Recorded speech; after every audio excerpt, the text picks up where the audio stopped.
Good evening and welcome to tonight's event. My name is Benjamin Pearce. This is the last in a series of election 2022 policy discussion live streams. Tonight's event will feature the majority of our candidates for this coming election and will take the format of a series of questions presented by or asked by yourselves, the viewers, and also each candidate will be given the opportunity to state why they are running for the Australian Citizens Party in this coming election. So the focus will be on those statements and the questions tonight.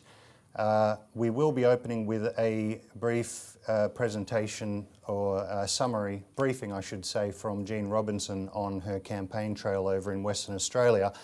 But while she's doing that, viewers should take note that if you'd like to ask questions along the way tonight, you should send those questions to the email address coming up below, ask@citizensparty.org.au.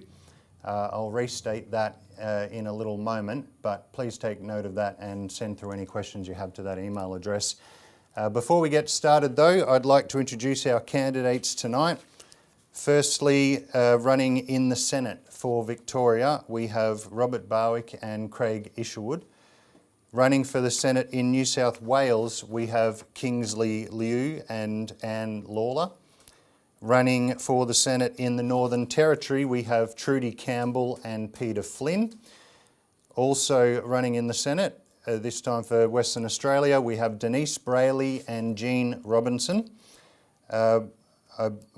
As far as our Senate candidates for South Australia go, both have had to give their apologies tonight and won't be available for this presentation. So we'll move on to Queensland.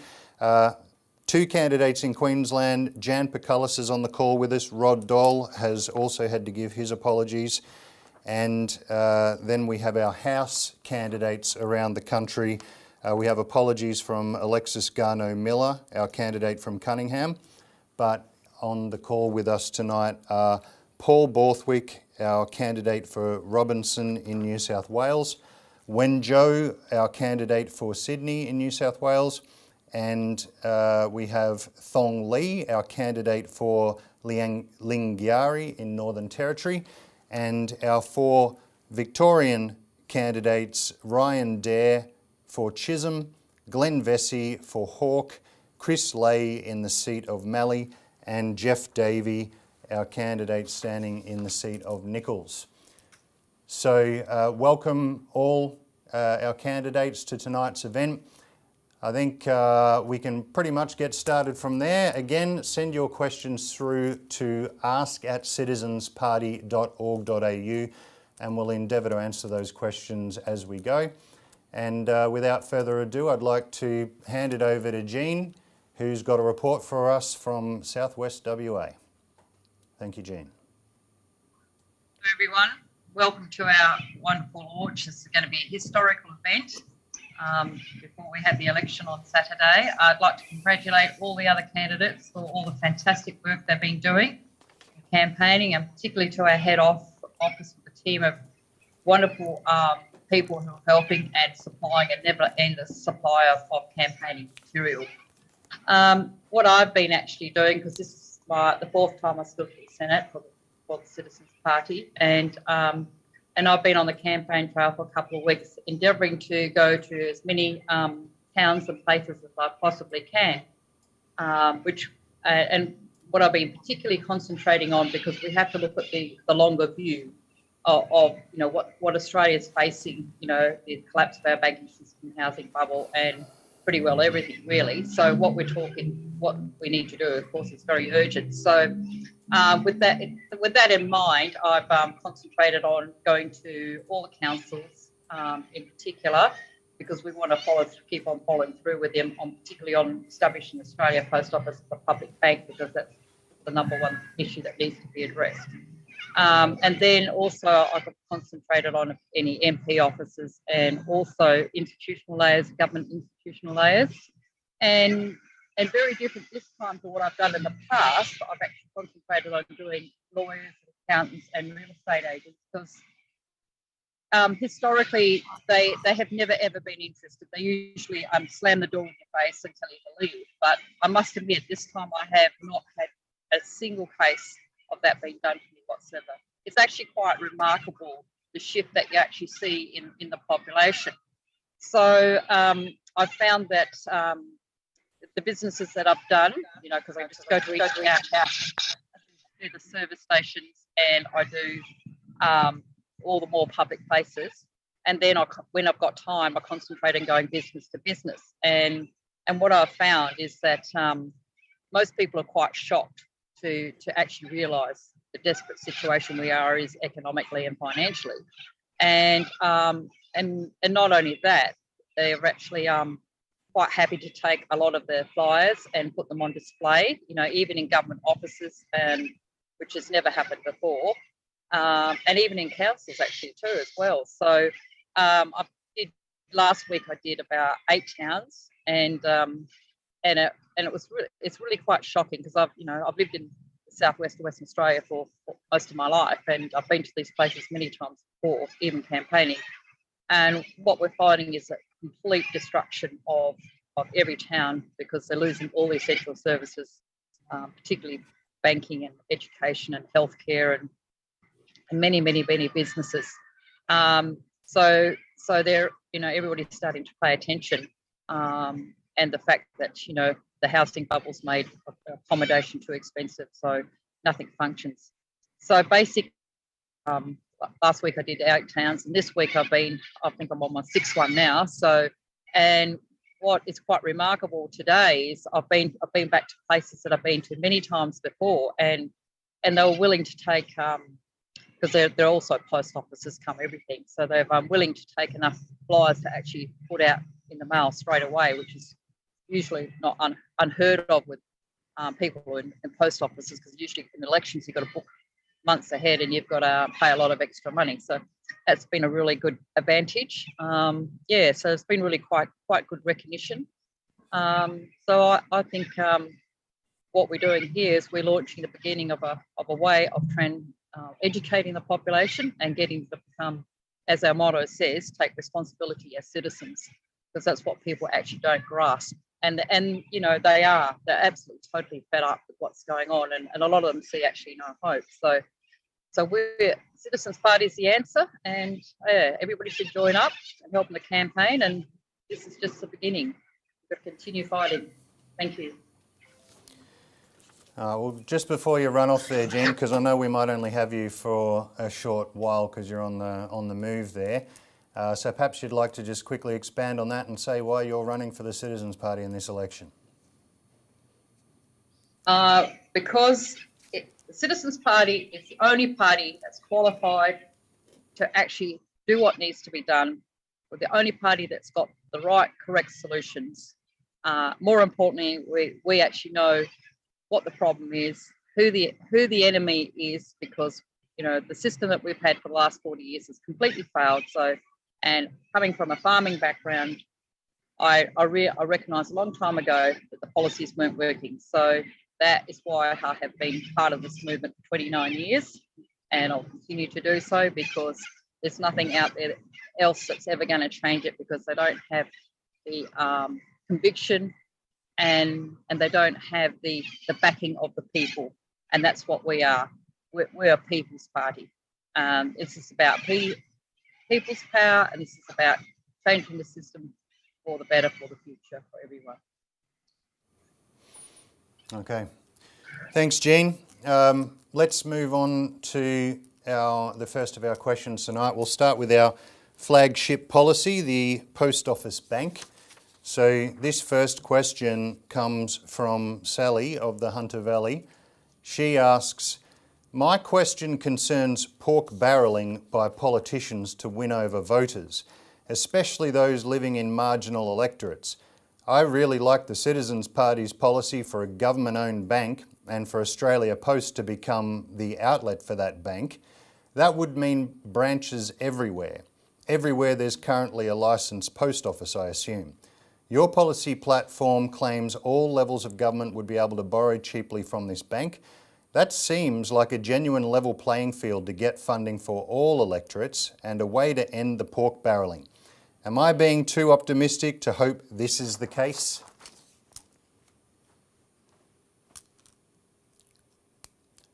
Who'd like to start off this question?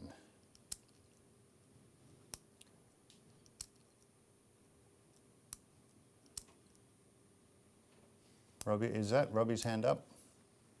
Chris. No, Chris? Chris, mate. Chris, go for it. Muted. Unmute, Chris. There we go. Cool. No worries. How's that? Good. That's good. Great question. And it is certainly a question that's being well and truly asked across my electorate of Mallee, as most of the Citizens Party candidates were aware, but those people who are online will not be aware that Mallee is one of the worst affected electorates in terms of bank closures. So to have services such as a Commonwealth Postal Savings Bank is a win-win for our electorate indeed, and certainly all the electorates that are in regional Australia. So I think there is a lot of hope here, because I think there's a bit of a wake-up now when we see that our banks have basically abandoned their long and, I guess, dedicated and loyal customers.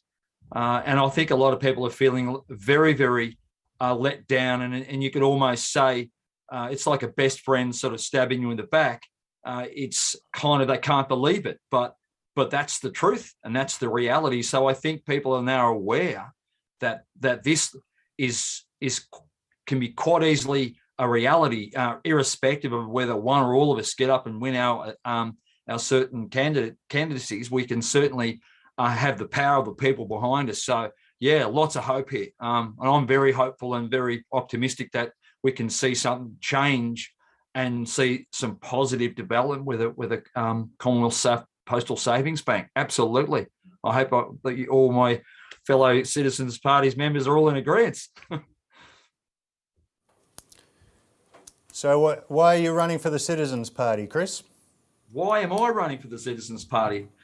You know, like I got involved because there was a lot of things that weren't working. And this is like 15 odd years ago. And you know what? Things have not gotten better. And I was asked that question today by a journalist who said, I've seen you've run, this is now your fifth or sixth attempt actually across two different electorates. And said, why do you keep doing it? And I responded by saying, because the Citizens Party have the solutions to solving the problems we are now experiencing. We have got, in highly inflated real estate prices. We've got infrastructure falling to bits across our nation, and particularly in the Mallee as well. I could discuss that later, but certainly we know how we can fix this. We've got the solutions, and I've seen that for a long time. And I guess that's what gives me that drive, and to know that I want to be fighting for the future of my children and for my future generations. I want to leave this place in a better state than we've been given it. And that's what kind of drives me every day, even though when I hit the road and I'm traveling around 82,000 square kilometers going, am I mad? Or are we going to have a change? But I think about those things that are really important to this nation and what makes this nation great. It's people like the Citizens Party and the people within it who have a similar kind of drive and a fervour to see things done better than what's currently the experience. So that's Ben. That's why I'm involved. That's why it's more than a party. I said this to Noel initially. I said, I feel more that this is a family than a political party, if you get what I'm saying. That's really special. Absolutely. Okay, so returning to the question, I believe Wen and Robbie both had their hands up. Just as a reminder, we're looking at how a postal bank can help level the playing field to get funding for all electorates and as a way to end pork barrelling. So are you ready to answer the question? Yep. I think Robbie had his hand up first. Robbie, do you want to go first, or? All right, I'll go. Go for it, Wayne. So I guess pork barreling represents sort of two issues. Firstly, that it is a form of corruption, and one way to deal with that would be to help to establish some kind of federal ICAC or something or other to investigate these issues. But the second problem that it represents is that the government doesn't have a system, enough funds in order to fund the appropriate and the much needed infrastructure projects and the various projects that are needed by Australians. What the Australian Citizens Party's policy on this postal bank and national public bank represents is the solution to this funding issue, which means that the people have the power and the bank and the funds to fund these projects across the nation, instead of the government trying to pork barrel whoever's in power at the time, trying to push the money, that the government's controlled money into their electorate to get them re-elected. Instead, this bank, to some extent, does level the playing field and allow a more even and equal distribution of the people's money to the electorates all around Australia for projects that actually are beneficial to the Australian people. So yes, the Postal Savings Bank, which then forms the National Public Bank, or the structure that follows, will help with the pork barreling issue and reduce corruption in government. Very good. I was just going to say to Sally that there's no such thing as being too optimistic. You should always be optimistic. The post office bank will be a solution to the problem she's identified. Just don't expect it to be perfect, because politicians being politicians and corrupt influences out there will always try and weasel their way into things. So it's not necessarily a cure-all in that regard, in that sense, but Wen's just suggested another way to help with that. But it will absolutely provide resources that at the moment are being denied from local areas. And when resources start flowing into those areas, they have a multiplier effect, and people will find there's more resources available to do the things they need to do. And yeah, we will not be at the mercy of the grants system, because that's what that's how the pork barreling works, through federal government and state government grants. They won't have to be at the mercy of those grants anymore. If there's a local need at a council level, or other organisations will be able to go and borrow at low interest from the post office bank, and meet the need for that local infrastructure. All right, Robbie, why are you running for the Citizens Party? Well, a bit similar to what Chris said, actually. We have the solutions, and when you know you have the solutions, and I've been doing this for 30 years. We've worked on developing these solutions over 30 years. There's a great sense of responsibility that comes with that. If I can just share this example, I know in the last few months we've had some excellent articles in our weekly magazine by Melissa Harrison on some of the initiatives in the Whitlam government that most people are probably not aware of, which if they had succeeded would have been very helpful today, such as Whitlam wanted to nationalise production of oil and gas in Australia, take control of our resources back into Australia, and he wanted things like national disaster insurance. And of course, the Whitlam government was thrown out of office, sacked by the Queen through the Governor-General, and very, very slandered. I got to know one of the members of the Whitlam government quite well at the end of his life, Dr. Jim Cairns, who was the Treasurer.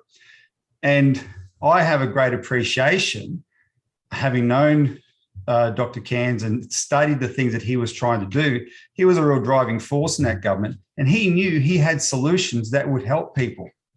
But when I knew him, I'd go and visit him, and he'd sit in a lounge chair looking over a paddock and be lost in his thoughts, because, and my sense was it was like opportunity lost. There was a certain sad quality about him of someone who knew that he had an opportunity to help people, but it was taken away from him by the circumstances that ended the Whitlam government. But he didn't give up. And I knew him at the end of his life. Victorians who lived in Melbourne in the 80s would remember he used to sit outside the Paran market in the 80s selling his booklets to try and educate people on what he knew the solutions to be. This was a man who was driven by that. So I feel I relate to that. I feel the same way, driven by the fact we know what the solutions are. I'm not at the end of my life yet. The Citizens Party is a powerful institution. We are building support for these solutions. And as I think will become more clear as the night goes on, the things we've been talking about are the issues right now. They're very, very urgent, right? We put out our fighting platform at the beginning of this campaign. And in that fighting platform, we talked about the Post Office Bank and national banking, and we talked about opposing war and an independent foreign policy. And the economic issues and the war issues have dominated this campaign. And we're the only people putting up real alternatives on those issues, right? And when you understand that, for someone in my position, there's a great sense of responsibility that we have to run to educate people on this and put ourselves up as alternative leadership so that people can have there's a chance these solutions could get implemented. And even if we don't win, we're educating people and building support for getting these policies in place anyway. Okay, so continuing on the theme of a postal bank, Sam from Toorak asks, how do we know a post office bank won't get corrupted by major parties and their neoliberal agendas where they privatise everything? And Graham from Cranbourne asks, could a post office bank end up being like failed state banks like Pyramid in the 1980s? How can we trust any government? So trusting the government being a theme there. I have two quick technical answers to that, and people can chip in if they want. But first of all, you don't know that they won't get corrupted, and that's politics is a responsibility for constant engagement. If a government is elected that wants to corrupt the post office bank, the public has to fight for it. That's just the reality. The history of the Commonwealth Bank, it was in place for about 80 years, but in its history, it was up and down in terms of what it was able to do. Various times it had more power than at other times. At the peak of its power was in World War II. In the Great Depression, when it was most needed outside of World War II, it was at its most impotent. It wasn't allowed to do what it could do because of a corrupted government. And the Labor Party, that people like John Curtin fought really, really hard, didn't win that fight in the Great Depression, but that fight clarified their thinking so that when they took office in World War II, they were able to use the Commonwealth Bank to its fullest potential. So that's one. The public has to stay engaged and keep, once you get these institutions, you've got to fight to keep them. What was the second one again? The second part of the question was how do we end up, how can we prevent the post office bank from ending up like other failed banks like Pyramid? Okay, this is quite important. People who have known our party for a long time will know that, for a long time since the global financial crisis, we've been fighting for a unique policy called Glass-Steagall, which is bank separation, separate real banking from financial speculation. We had a look at this question of the state banks because under our constitution, the federal government has responsibility for banking other than state banking. The states can start banks themselves, state banks, and we used to have state banks in Australia until the end of the 80s. And ones like the Victorian one and the South Australian State Bank, they're all privatised, but some of them were privatised after big scandals. The trouble they got into in the 80s were a direct result of those banks going away, being somewhat deregulated in the frenzy of deregulation in the 80s and going away from core banking into investment banking and starting to get involved in crazy schemes, right? So if you establish a bank, you keep it as a bank. None of this crazy investment banking type of speculation, which is what those banks got into. Needless to say, though, as bad as the Victorian State Bank disaster was, what bailed it out? The Commonwealth Bank. another public bank. So it's overstated when people talk about, oh, public banking is a disaster. No, they were two bad examples actually of banks going into speculation and leaving their core business. And ultimately, though, it was the federal Commonwealth Bank that bailed them out. Okay, Paul, would you like to say something? I also had one quick thing regarding this, and it's probably a little bit off the cuff, but in the state of Minnesota in America, though it's a small state, and they try to get funding to build infrastructure there from the major banks, which wouldn't lend it to them. So they started the State Bank of Minnesota. It's been running, I think, over 10 years, could be longer now, probably no. And apparently it's been a huge success, and the money they create, they invest into their own state. It is a huge success. It's the only state that effectively didn't go bankrupt after the global financial crisis because of that state bank. So that's all I just want to add. It does actually work if it's done properly, and if the people get behind it, it will work. Well, while you're at it, Paul, why are you running for the Citizens Party in the election? Yeah, the main reason being is I've lived overseas and I've been back here, and the Citizens Party to me is as a party, it's not captured by other interests, where the major parties now are basically captured by financial, foreign and corporate interests. And they're not, the decisions they make aren't for everyone. It's just basically for the top end of the people that they just don't support the citizens. And that's the main reason I'm behind it. It's got to change. Nothing's working for the average citizen. So right, if you're in the top 20%, you're probably doing all right. If you own a corporation, that's fine. But that's the main reason I've got behind the Citizens Party. That's all I've got to say. All right. So next question on the Post Office Bank is from Donna from rural Queensland. Will a post office bank require an expansion of the Australia Post network? For example, I don't have a post office in my town.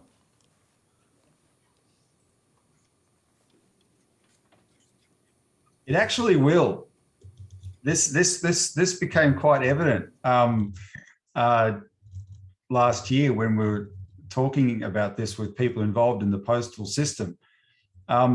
Already, because of bank branch closures, the queues at post offices have grown consistently large compared to banks, and there will be a much greater demand. But that's actually a good thing, because there is a pressure. There's always a constant pressure on Australia Post to rationalise and reduce the number of its branches. And in fact, we'll talk about this a bit more after the election, but there's a rumour that if the Liberals get re-elected, 300 corporate post offices are on the chopping block, and that would be a disaster. These are not licensed post offices or small business ones, but corporate post offices. That would be an unmitigated disaster if they did that. But that's the constant rationalising pressure that these neoliberals in the Liberal Party are always trying to do to Australia Post. No. If Australia Post was also if the post office were also branches of a post office bank, there would be no need for the rationalising. There would be a need for more infrastructure. Some of these LPOs could upgrade to bigger premises, and would probably want to do that. Knock down the wall, buy the place next door, or rent the place next door and expand into that as well, because there will be a lot of activity at the post office. And yes, more branches in every town, more post offices in every town. Alexis, would you like to add something? Yeah, I was going to suggest, so it's Alexis from Cunningham. I did an interview with Angela Cramp a few days ago, and she is the executive director of the LPOs, the Licensed Post Office Group, which represents 2/3 of the network. And what we've seen, I directly know in one instance where they're starting to expand their premises, just as Robbie said, in anticipation of the National Post Bank, which is very interesting, because now's a great time with a lot of small businesses closing that they can negotiate low long-term rents.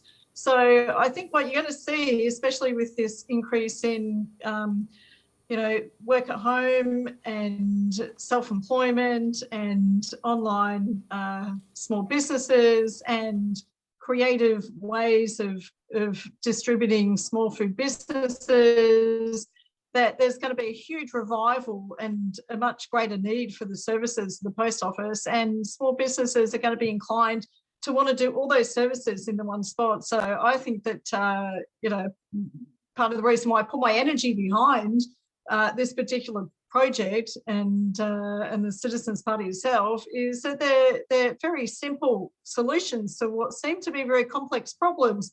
And I'm really always very confused when I watch the two major parties arming and ahhing and not quite sure, you know, what to do about the regional areas. Well, it's pretty easy, really. Just introduce the new National Post Bank. It's a very simple solution to what seems to be a complex problem. But yeah, so you have to excuse me being a bit late tonight, but we've been so busy on the pre-polling booze. It's very, very exciting to see the Citizens Party get so much traction, people stopping and talking. You know, they're becoming increasingly aware of what we stand for and the solutions that we offer in the current economic environment. Thanks for being here, Alexis. I'll get back to you in a moment. I'd just like to finish this line of questioning. We've got some others who'd like to answer it. Chris, was your hand up there again? Yep. Good man, yep. Yeah, no, just to add to what Alexis has said, in the electorate of Mallee, we have 63 towns, and there are a number of those towns who don't have an official post office. But right the way across Mallee, excluding the major centres, a lot of these post offices are also involved in small businesses. And in my conversation with a lot of these little small businesses, they only see this as a big win for them, that people come in, do their banking, buy their general purpose needs, what have you, and do their post office stuff. So it's going to be an amazing outcome for all of these regional towns. And I think there's a lot of excitement amongst these operators who can see that there will be a future for these towns if banking services are to be re-energised through an Australia Post and a Commonwealth Bank postal service, or Commonwealth Bank postage bank. You know, that's I see that to be a very, very good outcome. Okay, Anne. Yeah, I'm going to just take it to another area, because I think in terms of the demand for these post offices, banks will increase, because once the realisation is there that credit can become available immediately, this bank is legislated, because it's going to be backed by the full capital of the country. So when you think in terms of the areas that have been devastated by bushfires and floods and need, you know, immediate injections of credit to be able to rebuild, then the postal bank will be a mechanism for that to happen. And I think, you know, it's like a win-win for everyone in terms of providing banking services, postal services, and credit that is actually, you know, government credit to do that rebuilding. Kingsley, what would you like to add? There's three factors that'll make the National Post Office Bank go much more regional. So it will be an expansion of our overall banking activities. And the three areas are in local businesses, agriculture, and local councils. They're all spread out across Australia. And this is what a National Public Post Office Bank will service. Also, the issue is that the four commercial banks have about 80% of their loan books in private housing and about 20% in commercial credit activities. This used to be the other way around. We used to have it much more higher in commercial activities than housing. I think it was around about 70% in commercial activities and 30% in housing. So this has turned around the wrong way. So we've ended up, the four banks actually have developed their business in one particular area, and it's starting to look like a housing bubble.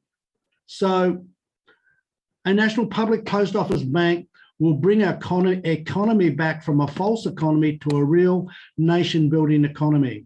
So as we see government funding that'll come out of the Post Office Bank into water resources, high-speed rail, ports, manufacturing, and all sorts of other activities, then we are going to see our economy come back into its proper course. So that's our hope, and this is where our wishes are. Kingsley, why are you running for the Citizens Party in this election? Well, I think that we're more than just a political party. We're a think tank. We are a thinking man's party. And we've got the resources and the connections to do that. Whilst we look like a small party, our depth of all our connections run right around Australia. The other thing that I like about it is its connectivity within the community. We are a people's party, and that really works into issues and problems and discusses that. We discuss that with our community. We don't put out a policy and say, look, this is the fix, come and buy it. No, we say, look, this is where we think it could go. Let's talk about it. So I think that's because we engage a lot more. I think that's going to give us that really depth of community power. And the other thing is that we're a party for all Australians. As you can see, we're not typical Australians here. We got a real blend. And I think the more that we reflect the community that we represent, there's more power to us. I'm very proud about that. Well said, Kingsley.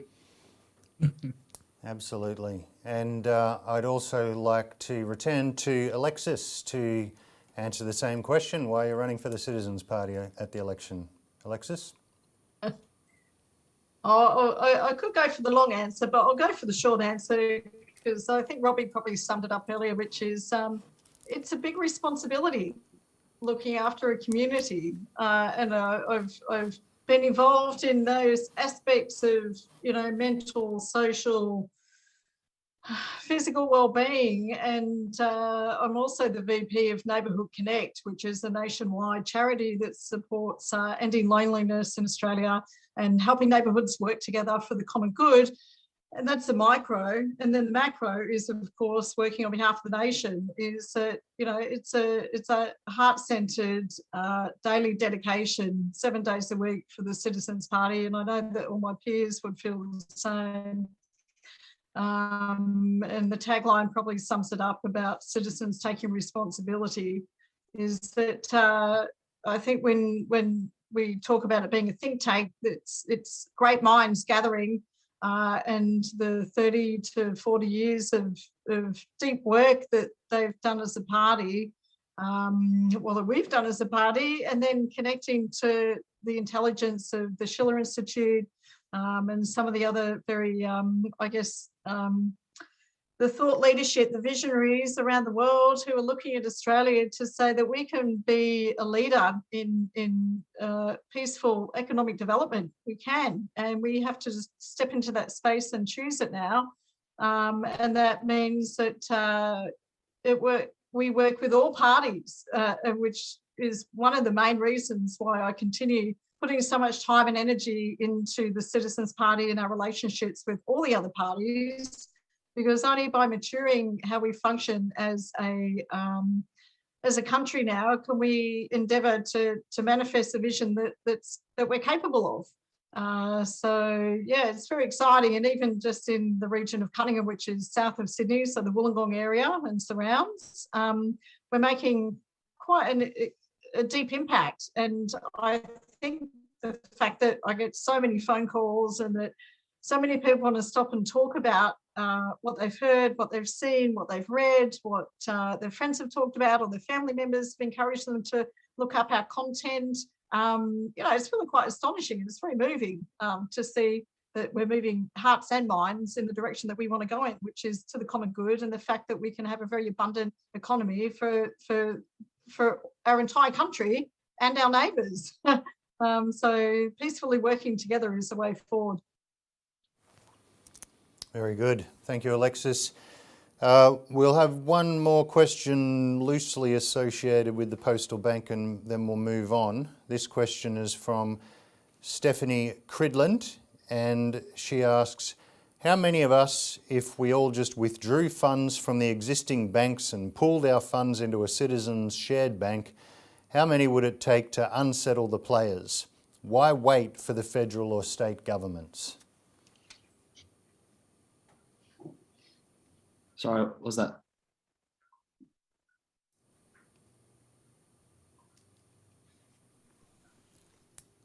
So is that Trudy? Trudy? Yeah, I had my hand up before. The other element regarding the Australia Post Public Bank is the essence of breaking the monopoly of the big four banks over dictating our economic and foreign and defence policies. So you have to break that. And a lot of the other things have been said, but in history you have a look and it generally takes a crisis in a society to actually be the impetus to bring about a change that you hadn't expected. And I think with the blowout of the housing bubble, the bankruptcy reality of the banks with their over, 60% eggs in one basket, our policy ideas are coming to the fore in the minds of more and more of the population. But we've just got to break through this pessimistic, cynical attitude amongst them that nothing can be done and encourage them to get up and actually participate in the fight to bring about the necessary changes. So, yeah, that'll do. Jan, take it away. Okay, well, it's not a community bank like a Bendigo bank. It's not a government bank. Has the power of the backing of the government, of the nation, the nation's productivity. So there's got to be an intention of the nation to develop in the first place. So an intention by the government, a government of and by the people. So if the people aren't directing their government, you're going to have what we've got today, a government of, by and for the banks. But there's an international element to banking because the big four banks in Australia are part of the too big to fail mix of international banks. So if one goes bankrupt, they all, because of their lending to each other and derivatives trading where they're on selling whatever they consider is an asset, which is usually has debt slaves that they call their assets, and they've on sold your mortgage in these collateralized debt obligation kind of contracts that came to a head in 2008 with the global financial crash. So that's not something that a community bank could do, or even all these individuals in Australia putting all their money into one bank. Where it's only the power of government if they act to defend the general welfare. Governments internationally can take on the City of London and Wall Street cabal, which is really a bankrupt system anyway, and they're in a collapse phase, even though they may show profits and we've got these bubbles, but all bubbles burst. It's not real wealth. So a people's bank, like a postal bank or a national bank, like we used to have with in the form of the old Commonwealth Bank, is one that doesn't see value in the money per se, but in what you do with it.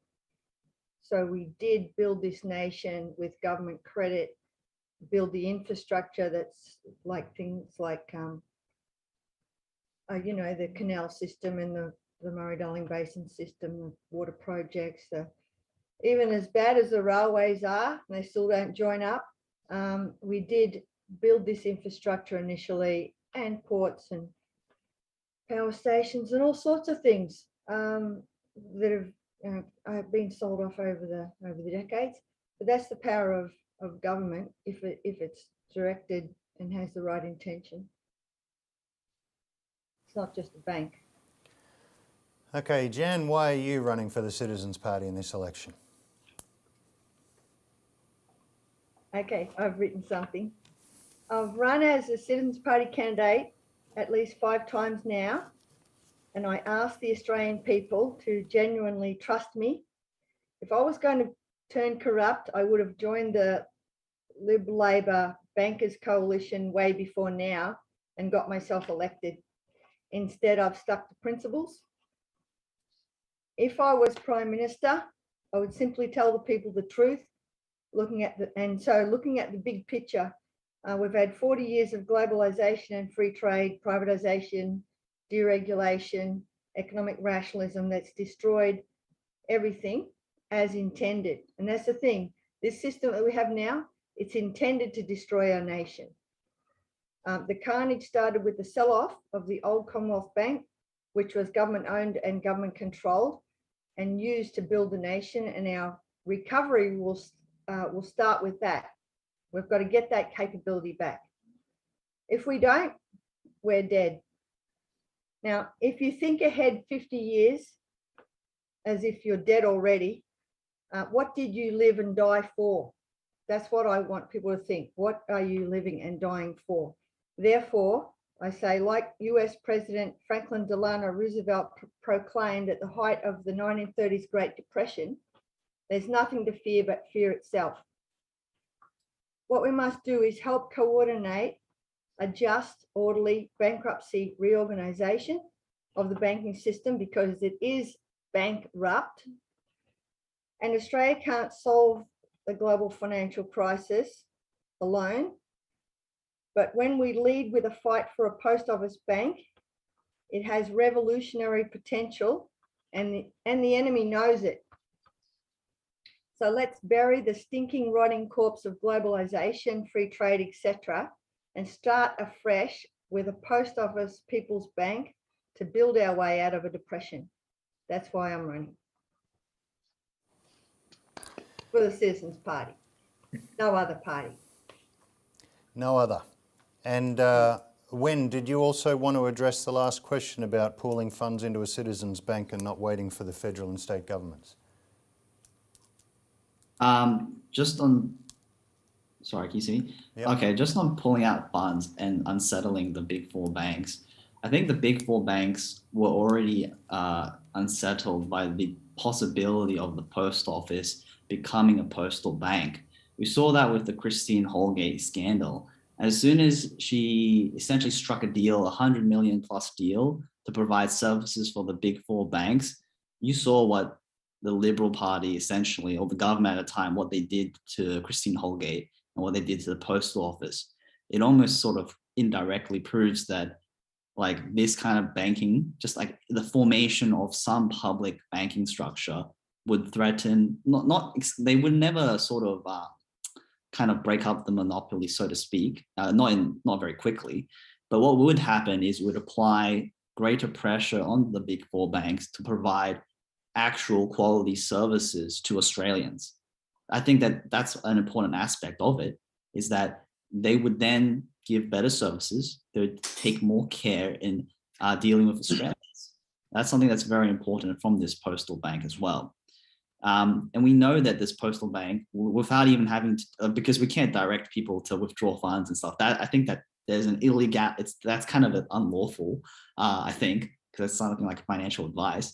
But basically, we already know that if we just focus on postal offices in the regional areas, if they take deposits for themselves for the postal bank instead of the big 4, we would already be able to raise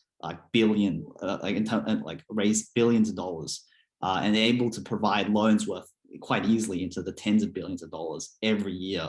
And just the rough napkin calculation that I did with the deal that was struck between the banks and the post office was worth like something like $100 million every year to provide services.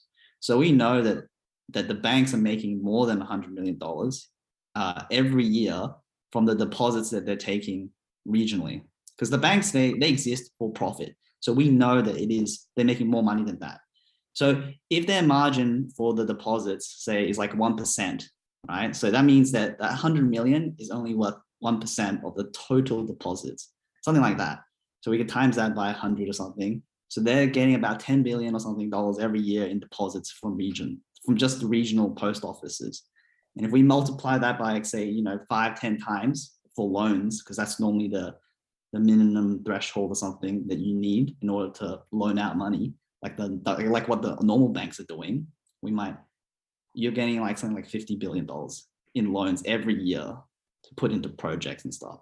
Now, that's how powerful this public bank is. And this wouldn't cause the collapse of the big four banks or anything, but it would make them more accountable to the Australian people. They would be providing much better services. They're not going to sell elderly people or the marginalized or the minority people that can't even speak English, some of them, like rubbish products just to make money off them, right? They'd give you a good service and they would be accountable. And we would have all this extra money to then be able to put into important public infrastructure for Australians. And as we discussed before, it may not entirely limit pork barreling, because ultimately politicians and everybody that make decisions are humans, right? There may be susceptibility, but at the very least, there's more power to the people in deciding where the money goes and how infrastructure is funded across Australia. So in terms of susceptibility to this public bank, the big four banks will be under huge, much larger pressure if there was this national bank. Yeah.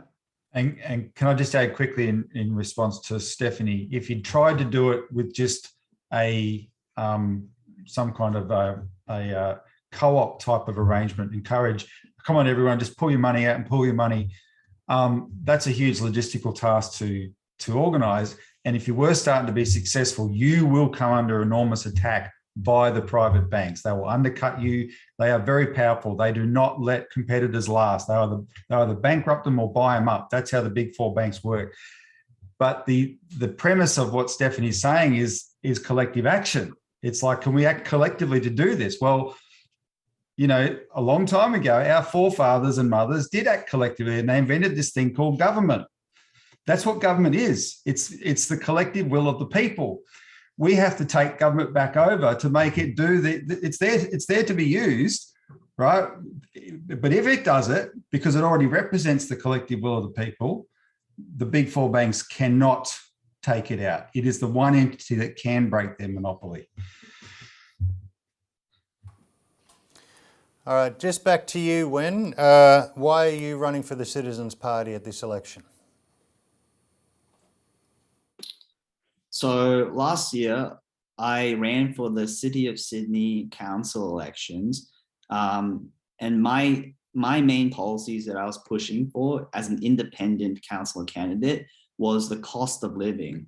I saw, or I at least foresaw, that the cost of living issue in Australia would become a huge problem for all Australians, specifically also for Sydney in the coming year or so.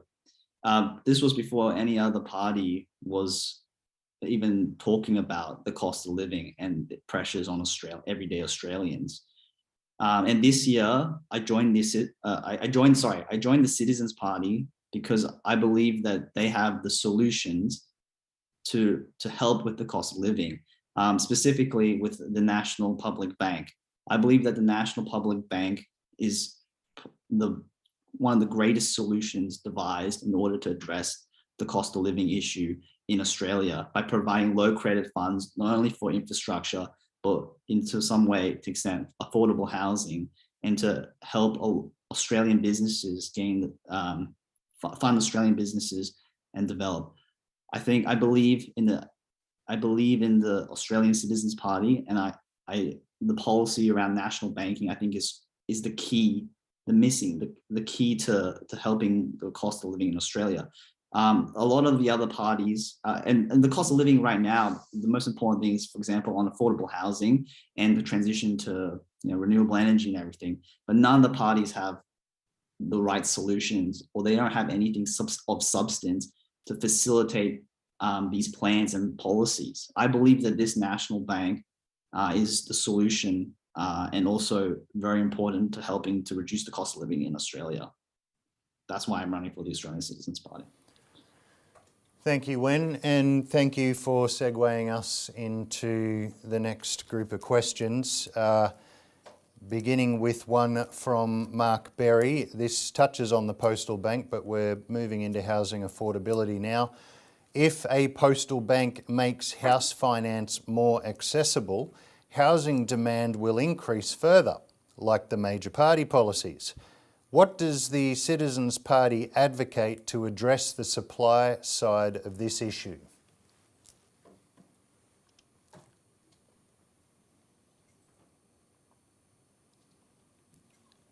Craig.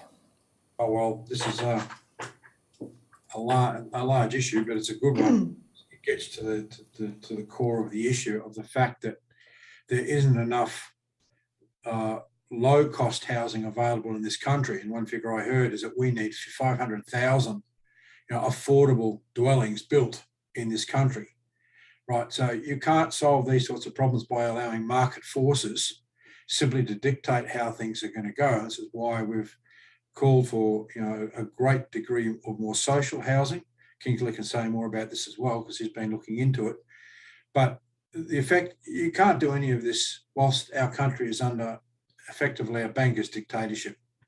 And please think about it in those terms. This is not something that we have to tolerate. It is a dictatorship. Every element of our economy, every element of our social lives, every element of our health, everything is dictated by this dictatorship. Now, if you had a national bank, right, which was capitalised through debentures that we've written the legislation for, a mere 1/30th of the amount of money that's in our superannuation funds of $100 billion would capitalise that bank. And it would allow then the lending out just at a 6-to-1 ratio, which is typical normal banking arrangements, $600 billion towards infrastructure. Right now, that actually is $600 billion is the actual size of all the taxes and revenues of the federal government. So you could then take a substantial amount of that money and say, look towards getting the, towards the National Australia, the National Bank, and say, okay, well, let's begin on a rapid program of building cheap, affordable housing. Let's have 50,000 of these being built every month across Australia for the next 10 years or more. And therefore, what that does then is puts downward pressures on other areas of the market so that you can then make housing more affordable across the board. Yes. And we've put a press release out and a statement out of the fact is that what we have right now is unsustainable. It's going to crash. You can't have a system where, Sydney has become now the second most expensive city in the world at 15 times the median wage to buy a house. It can't survive. So therefore, the solution is to overturn the bankers' dictatorship. It starts with getting rid of Morrison. It'll be helpful, right? The banker's boy. Everything you see with Morrison, supporting the bankers' dictatorship, the ideological fight. Look what he did with Christine Holgate. Well, that was a fight over two things: the privatisation of Australia Post, sell it off like they've done with many other things, but also the fact that she was and still does very much support the idea of a postal bank. Shift the power. So this is a massive fight. It's a big fight. And I have to use that term because we've been involved in it for nearly 35 years. And the bankers' dictatorship is not going to give up power easily, because the power that we can have in the hands of people, of the elected officials and so forth through a People's Bank or a national bank is enormous. And they only have to look at the history of the Commonwealth Bank, what it did during World War II and all the previous years from World War I to see how powerful this sort of institution is. So that is the, in a sense, the nub of the issue. If we have a bank that can afford to provide the cheap credit to governments, to local governments, to state governments, then we can provide the capital necessary to build enormous numbers of houses for cheaper houses for the country. Thank you.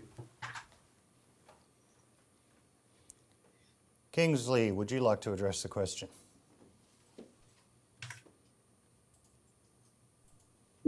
Yeah, look, it's other countries have actually done what they call mass housing programs, whether they're public programs or public-private, a mixture. There's in Singapore, what happened in Singapore, government land was injected into these programs, where the government land was used to build housing on top. And now whether they were high density flats or whether they were medium density housing, like sort of townhouses and that, they created a housing program which they use that to stabilize the entire property market in Singapore. Now, this can be duplicated in Australia, and also the Central Provident Fund, which is the superannuation in Singapore, they were able to, citizens could use that to buy into their housing. Now, what Singapore does provide at the moment, housing around about 50% of the cost of the private market. Now, this is not at the expense of the private market, but what it's done is it's stabilized the entire market. So by creating stockpile, this stockpile can be released to satisfy not only market demand, but also to satisfy the pricing levels. So whether they're flats, houses, or co-housing villages, these public programs can then later on be slowly converted into private housing. And that's what Singapore has done. We can do exactly the same. Now, these programs are duplicated elsewhere in Europe and in parts of Asia. They seem to be doing very well. But so, as I said, the problem is the supply side. So the question was absolutely correct. It is the supply side is the issue. The affordability issue, it's not much use throwing fuel on the fire to make the fire bigger, because you'll just burn your super, as this is exactly what Labor and Liberals, their initiatives that they reveal. So it's ridiculous to go in that direction. But as I said, this is an area we need to investigate, study, and we have lots of overseas examples, very good examples to follow. Thong, what would you like to add? Or further to Kingsley's response, I would just like to say that to have the housing accessibility and affordability, there are three main things the government can do. One is to build more public housing. And secondly, to release more crown lands. And the crown lands can be either on freehold or given as a leasehold. Many countries, especially in China, they have, for instance, 70-year lease of leasehold. Once it's expired, then it renew again. In Malaysia, where I was born, my parents bought a leasehold of 99 years. So I don't see any much difference. If there is more supply of land, then people will build houses at a more affordable area. And the third reason is to have a government-owned national banking system to facilitate the lending of building new houses or to renovate old houses. And this again will minimize the housing shortage. That's all I have to say. Thank you. Thong, I'd like to come back to you in a moment. We have another couple of candidates who would like to address the question, but we do need to move on to some other questions as well. So if I can ask them to keep their responses short. Starting with you, Alexis, if you'd like to add something. Yeah, so just being involved in the construction industry, one thing I can say about the Greens coming out saying that they'll build 1 million houses over 10 years. And having looked on their policy on their website, there's nothing to talk about how they'd actually implement it, which is quite concerning, because I can tell you the reality of working in the industry is that it's certainly not as easy as it seems. And one of the issues we've got in Australia is we need to go back and create some adaptations to the building code. We need to update it so that we can start actually talking about true sustainable housing, and that we've got the building code to support our intention to start to roll that out. The other is about with the Postbank, it will then offer the funds to come up with manufacturing innovations we can actually implement in Australia instead of send overseas. Because, of course, with the changing pricing for things like manufactured products, to build houses, I can tell you directly that 10 to 20% increases in the last even handful of months is unsustainable for the industry. So when we talk about rolling out housing, we have to look at some of the practical details of how we do that, and also being involved in the TAFE system, that it urgently needs additional funding. It's not the TAFE system itself. People talk about, oh, it needs to be restructured. It doesn't need to be restructured. It needs to be better financed so that we can actually give the resources where they're required to upskill people, so that they're already, highly qualified teachers in the TAFE system can better deliver what they're highly skilled at, to enable us to upskill people more quickly. And I've seen firsthand the practical ways that can happen. So I think that there's some pretty simple solutions, again, to these complex problems, but we have to go back to the building blocks. And at the end of the day, it's about having money in the right place at the right time. We have the solutions, but we often don't have the funding in the right place at the right time to enable the solutions to happen more quickly. Anne, would you like to add something? I would, Ben. What I'd like to add is, or I would ask the question, is there a shortage of houses to live in, or is the problem really that the government's introduced the idea of that we had to fund our own retirement, and therefore we had to look at means, or a lot of people were looking at how they could speculate, buy houses, rent them out, have incomes to subsidise, their money into their future to live on.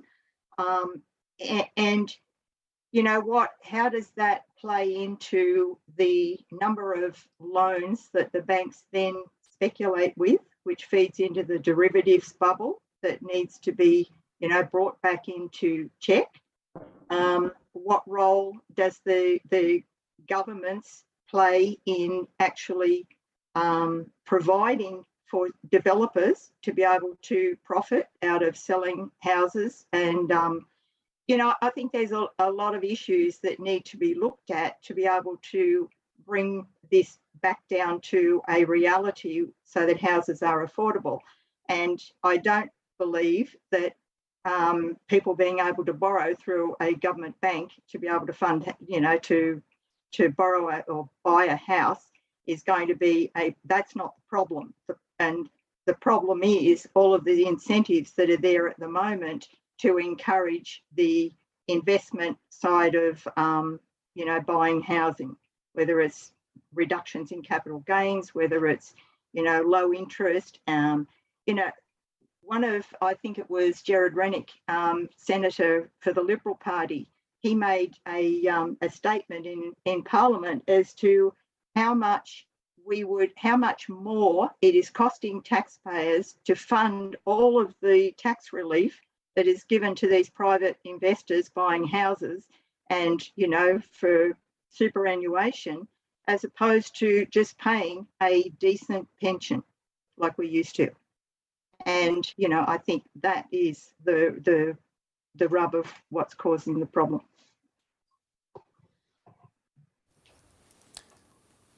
Okay, Thong, if we can get back to you, why are you running for the Citizens Party in the coming election?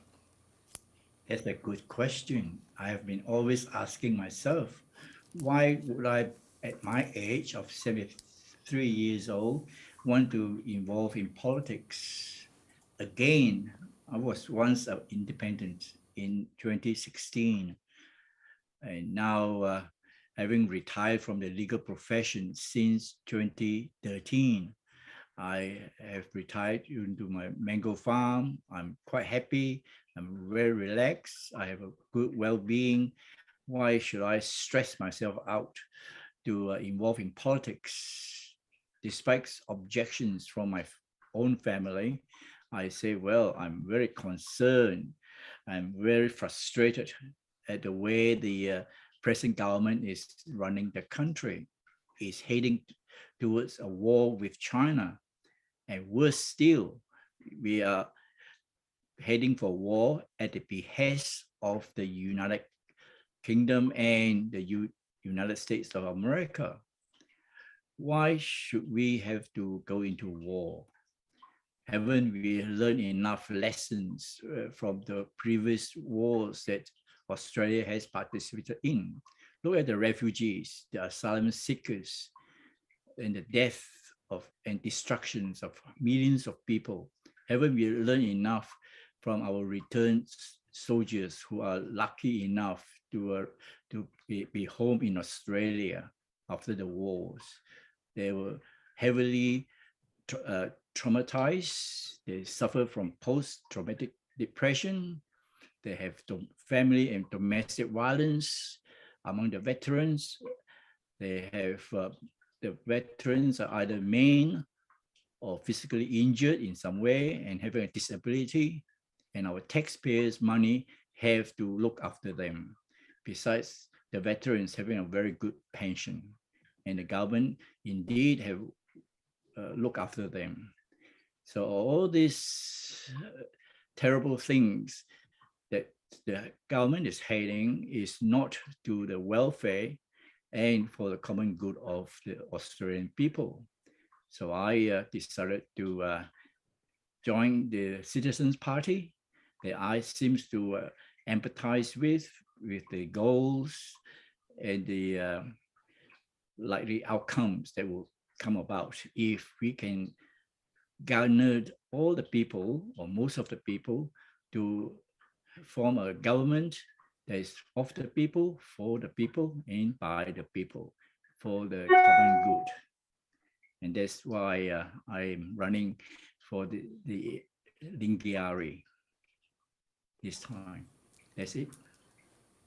Okay, now we want to keep things moving along here, guys, and get to some more questions. I know your hand's up there, Denise. I've actually got another question for you, which I'd like to move on to now. And if candidates can keep their responses as brief as possible from here on out, we'll try and get to as many of these questions as we can. We do have quite a few more to get to. So the next question is from Sue. There is talk regarding incentives for older people downsizing. What about downsizing investment property regarding no overseas housing investment and a limit per person on investment properties? I think that was clear. Denise, can you answer that one?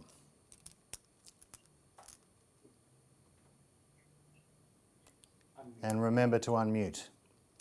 Yes, rule number one. Can you hear me now? Can you hear me? Absolutely. Oh, good.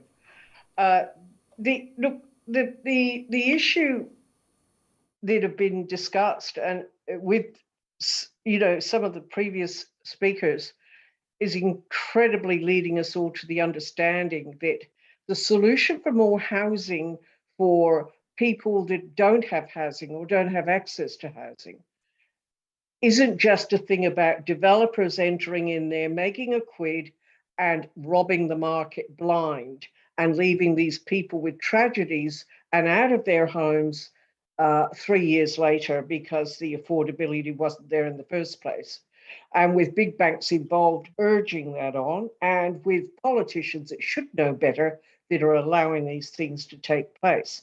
My life would be much easier if I didn't have to keep concerning myself with consumer protection.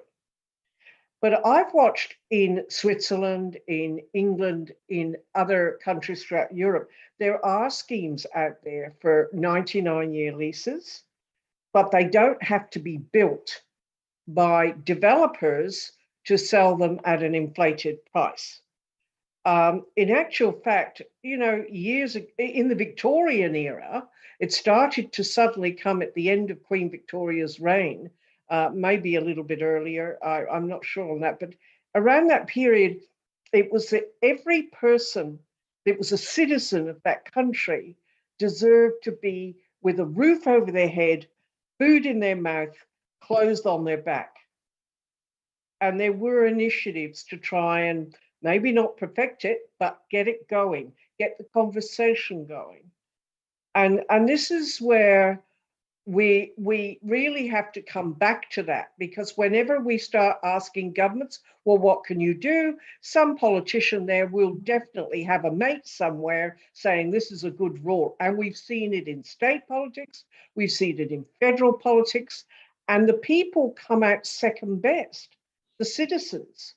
So it's the citizens themselves. If we're trying to help them, we can't just create some hairy-fairy scheme where it could well fail within 3 years. And then we really have to take responsibility in terms of the whole of Australia. It takes responsibility for where else do these people go. Now, I don't look to America for the answer, because if you go into their little backyards and have a little ferret around, you will see masses of people, like in Mexico, living on garbage tips, living in cars, because they can't afford housing. You've got a health system the same, if I start going on with that, but I won't, but for the same reasons. So there are many, many problems in Australia that have to be given a completely fresh idea by educated people like you all are.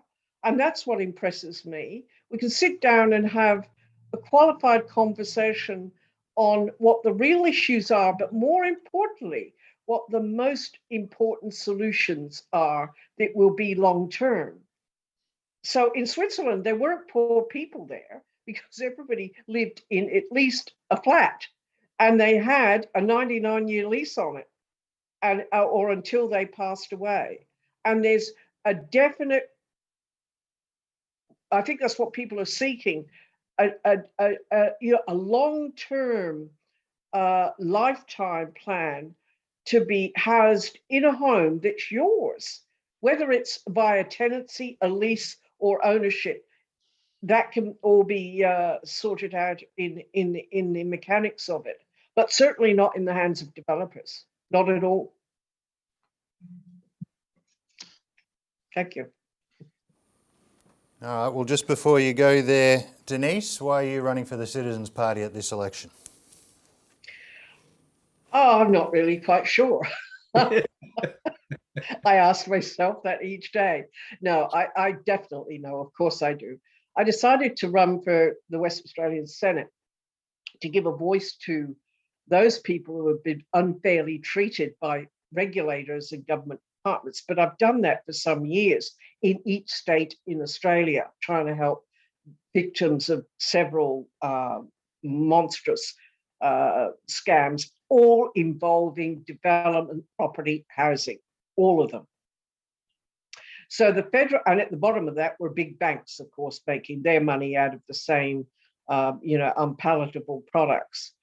So the federal government set up to assist citizens, and yet according to so many Australians that I speak to, their experiences in lodging serious complaints have been discarded as not in the public interest to take it further. It's in the public interest if it's going to affect, hundreds and thousands, millions of families, and keep even the young people out from ever owning a house for their entire lifetime. Where did that come from? In the 50s, if you worked hard, saved hard through savings, just with 1.5 jobs, and the wife's income wasn't taken into consideration by the banks. So if you've got that scenario of saving, within 8 years, you had enough to get a deposit, and you could pay that house off with a manageable cost of living filtered in affordability program for 25 years. Some paid it off in 20. Some people were smart and paid it fortnightly and got it paid out in 14 years. But that's, 4 decades ago. Where have we got to now? It's a mess. We have managed to keep our children from being ever able to own a home. Why would we do that? It's all right saying, oh, well, there's a house of mum and dad there and I'll inherit. Not everybody inherits. Some of them end up in divorce. Some of them end up where there's one parent family. There's no inheritance there.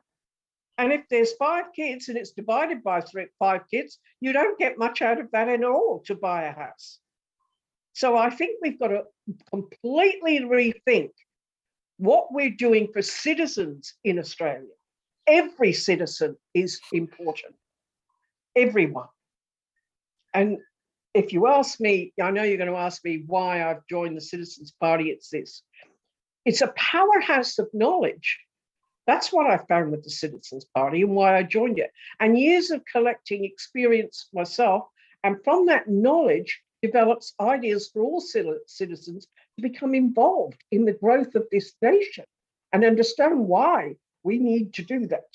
We need to rethink what values we've got that makes it better for every Australian, not just self. It's pretty selfish. So the Citizens Party provides us with vision. That's what I found. To enable every citizen to become part of this political experience. Most people say, I don't know much about politics. Well, neither did I till I started digging into it, and then it's a bit smelly.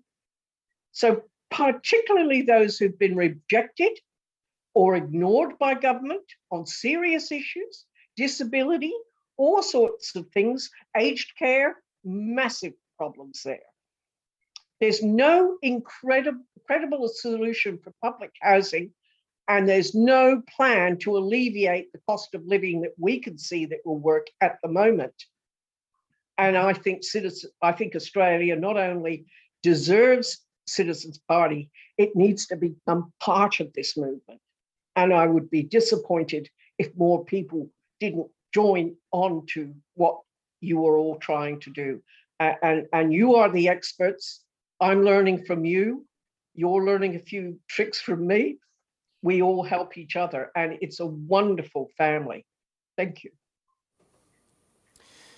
Ryan, your hand is up there if you'd like to answer the question, but also answer why you're running for the Citizens Party while you're at it. Yeah, sure thing. So about the question, issue with housing affordability is there's 1.2 million vacant homes nationwide. Housing's become a speculative asset.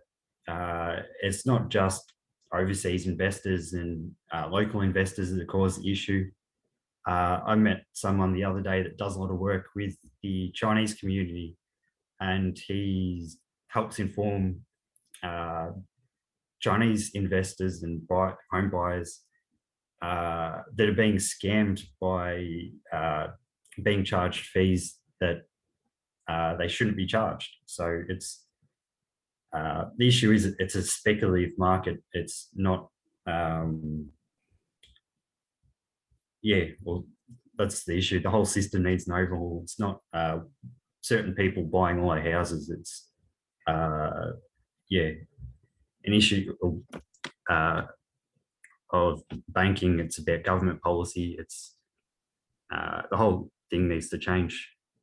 So a little bit about why I'm running for the Citizens Party. I guess all the other people have talked about the Citizens Party's policies, so I might focus a bit more on a personal level.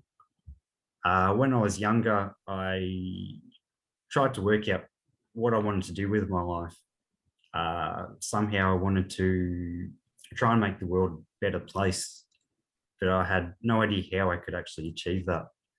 A few years out of school and into my working life, I kind of gave up on trying to achieve that. I thought it was impossible, and that I didn't have the skills to be able to, I guess, do much. In the last few years, I've worked out that that's not the attitude to have. It's not about what you can achieve. It's about being a part of the change. As long as you can have an influence over, I guess, at least a few people, showing them that there are alternative to government policies and the way the financial system works, maybe they can be the ones that can be successful about bringing change. Over the last few months, especially with campaigning, I've only actually met a few people that knew about the Citizens Party. So I guess the Citizens Party slogan of citizens taking responsibility isn't just about calling members in Parliament or running as a candidate. It's also about teaching people about this movement and keeping it going and trying to expand it so we can have the major influence over government. And that's something we can all do. So I guess that's why I'm running as a candidate, to share the solutions that all the other candidates have been talking about. And yeah, anyone else can do the same thing. Just share the message. Thanks. Thanks, Ryan. I'm sure many of us can empathise with your story. Jeff, if you also would like to state your thoughts and answer why you're running for the Citizens Party while you're at it. Can you hear me all right? We can. Yeah. Probably about 35 years ago, I first was talking to an old neighbour of mine down the end of the road, and he explained to me back then about the financial system and how it worked and all the rest of it. And he told me after a few weeks, I used to go down there every second Friday and sit with him and discuss things with him. He told me that eventually the financial system, the debt system, would consume us all. And that's where we're just about at now, at this point in time.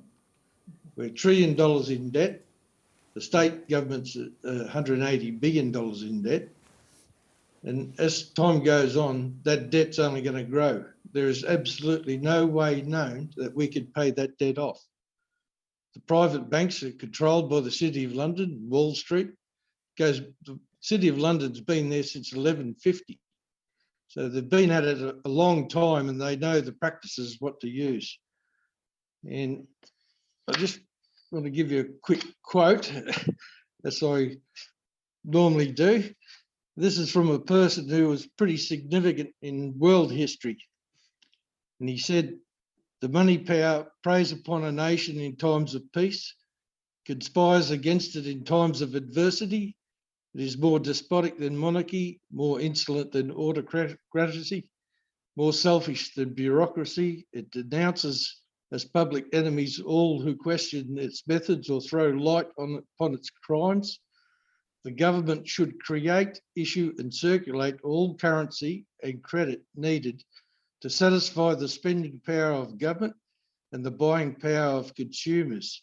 The privilege of creating and issuing money is not only the supreme prerogative of government, but it is the government's greatest creative opportunity.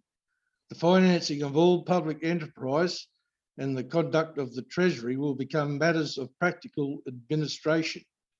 By the adoption of these principles, taxpayers will be saved immense sums of interest. Money will cease to be the master and become the servant of humanity." That was Abraham Lincoln. That's why I'm standing for the Citizens Party, because we not only have the Post Office Bank, we have the National Infrastructure Bank. That's the Post Office Bank is just the start. Then we have the National Development Bank and also the 0.1% speculative tax, which will raise $140 billion in 12 months. So that's the type of money that we're looking at to get this country up and going to be the best country in the world, where it should be, not deliberately held back by these bloody bankers. So that's why I'm standing. Thank you. Okay, we need to keep moving on to other questions. Chris, I know you've got your hand up there. I'll give you another opportunity to speak a little bit later. The next question is from lots of people asking about this. So here's one of the ways the question was worded. Handing control of our nation's health problems to the pro-China World Health Organization should raise alarm bells for all Australian citizens, according to Clive Palmer. He says, "It is well known that China is a major contributor to and has a high degree of influence over the World Health Organization. The WHO has been rightly criticised for pro-China bias in the past. It should be concerning to all Australians who value freedom and democracy that our health policies could fall under the influence of communist China. What is the ACP's view of this matter? Robbie, your hand's up. Go for it. Okay, I hope my answer reassures people, because what you've been hearing about this in the last week is a great big steaming pile of rubbish. Yeah. Now, so let's just put some things to bed. There will not be a treaty signed on Sunday, the day after the election, that hands over our healthcare system to the Chinese government through their proxy, the World Health Organization. Nothing like that is going to happen. What is going to happen is that on Sunday, the next World Health Assembly begins in Geneva, Switzerland. And the World Health Assembly is the meeting forum of all the nations of the world that are members of the United Nations. But when they talk about health matters, it's called the World Health Assembly instead of the UN General Assembly, but it's all the same nations. They set the rules for the World Health Organization. The World Health Organization is an agency of the United Nations, and it's governed by rules that are agreed to by all the nations of the world at the World Health Assembly. So they, on the agenda is not a treaty. Now, there is a discussion of a treaty, but a treaty for specifically dealing with global pandemics is something that will take many years to finalize. And the people pushing that treaty are already saying that they're afraid that by the time it is finalised, by no earlier than 2024, if that's the earliest it could possibly be finalised, it will be so weak as to be toothless. And the reason it will be so weak as to be toothless is because of the opposition of countries like China and Russia. So if you're afraid of the World Health Organization getting dictatorial powers over your country, China will save you. It is China that will save you. The country Clive Palmer is telling you is going to take over your health, no, it is the country that will save you, because China is very protective of its national sovereignty. That's the treaty part. There's nothing to worry about. Nothing's going to happen there for at least 2 years. And by the time it does, the people pushing it know it's going to be toothless. What will happen next week is there will be a vote on a series of amendments to the World Health Organization's rules that have been put forward by the United States government. Now, these rules are premised on the narrative about the outbreak of COVID that the United States government, specifically the China haters in the Trump administration, pushed in mid-2020 and got our Prime Minister to push the same narrative. Because remember, around April 2020, suddenly the Trump administration, Donald Trump went from being very, very complimentary of China in January to, because he was in political trouble because of COVID, because he didn't do anything to try and control it, he had to deflect the blame. And suddenly, China did it, China did it, China did it. And our Prime Minister jumped in on that. We must have an inquiry, we must investigate. And because the World Health Organization wasn't repeating what the Trump administration was saying, the Trump administration turned down and said, see, the World Health Organization is controlled by China. No, it is not. China is not even a significant funder of the World Health Organization. The United States, the United Kingdom, Australia is up there as a significant funder. China is not even a significant funder of the World Organization. There is no mechanism by which China controls the World Health Organization. What they were misinterpreting is that the World Health Organization, because it's an agency of the UN, has to respect the sovereignty of all the member nations. And as part of respecting that sovereignty, when there is an outbreak in a country, in any country, that the World Health Organization is concerned could become a global public health emergency, right, such as what COVID did, or say something worse like Ebola, if it has the potential to spread outside borders and keep going, that's a public health emergency, they have to work carefully with that government to make sure they can send in their experts to try and assess the situation and help deal with it. And it is necessary for the World Health Organization to be very sensitive to such a government so as not to insult them, right? And give them, such as the Trump administration was doing, because they want to have access to those countries. And that's not just true for China, it's true for everywhere. They're very delicate with the countries in the middle of Africa that have Ebola outbreaks as well.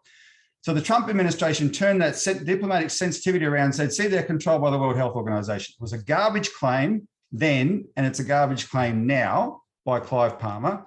But what has happened is the American government, because even though Trump's not there, Biden has continued it, they've put up these amendments to the rules. And the amendments basically say that some of those diplomatic niceties must be dropped.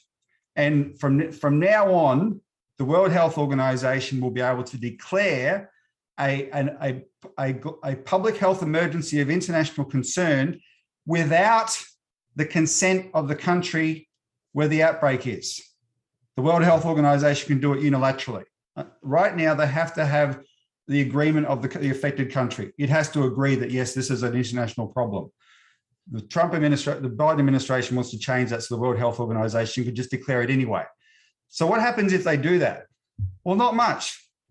Once they declare, if they declare a public health emergency of international concern, then there's certain bureaucratic procedures that can take place at a WHO level, but it cannot dictate anything. It can't tell countries what to do because it doesn't have that power to do that. The worst it can do to a country is name and shame it. It has no power over that country whatsoever. The country, if you're concerned about these amendments, because this is what will be voted on next week, if this concerns you, then the country you should be siding with is China, because China is probably going to oppose them as well, because China is protective of its sovereignty. So if you're worried that what you've heard is an attack on our sovereignty, but you've heard this way Clive Palmer has twisted it to claim China's behind it all, you're being lied to. The country that may save you from the World Health Organization becoming more powerful is China, no one else. That's the truth of that claim. Here. Next question. Okay. The next question on foreign policy from James Dowry, Associate Professor, Department of Medicine at Monash University. How can Australia regain its independence to define a foreign policy in the interest of Australia, not the perpetual warmongering, head-kicking governments on the other side of the globe? Paul? And my simple response to that is just to say no. Why do we have to do whatever the other countries tell us to do? It's the point of being ridiculous. We've gone to every single war that America's told us to go to for no apparent reason. So the simple thing is we just have to have a government that basically says, no, it's not in our interest. Why are we involved? That's all I can say about it. Chris? Yeah, with that being said, absolutely, I agree with that, and we need to absolutely work on having our own foreign policy and to establish our own sovereignty in these areas here, and not being a lapdog to US and UK propaganda.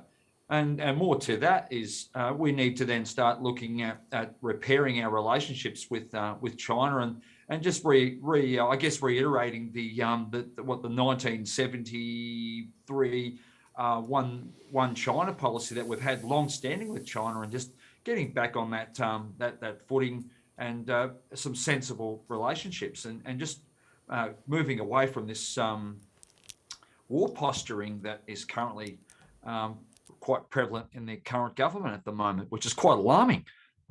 It is really alarming. So if this happens to be something which the Australian government want to keep pushing with, I know who's going to come second, and it won't be us. It won't be China, sorry. But that's my position on that particular situation there, of course. Kingsley, what would you like to add? Yeah.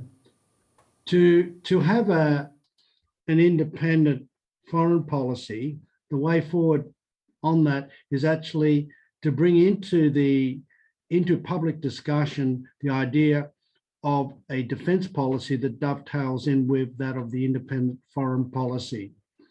So, because it's one of the things that we've structured into the Australia's defence is a dependence on the American military machine, which is thoroughly entwined with the way our armed forces are trained on US defense, military systems, and vice versa, that their military systems are actually very much entrenched on Australian soil. So, and their military bases. So the way forward to get a more independent foreign policy is to also get an independent defence policy.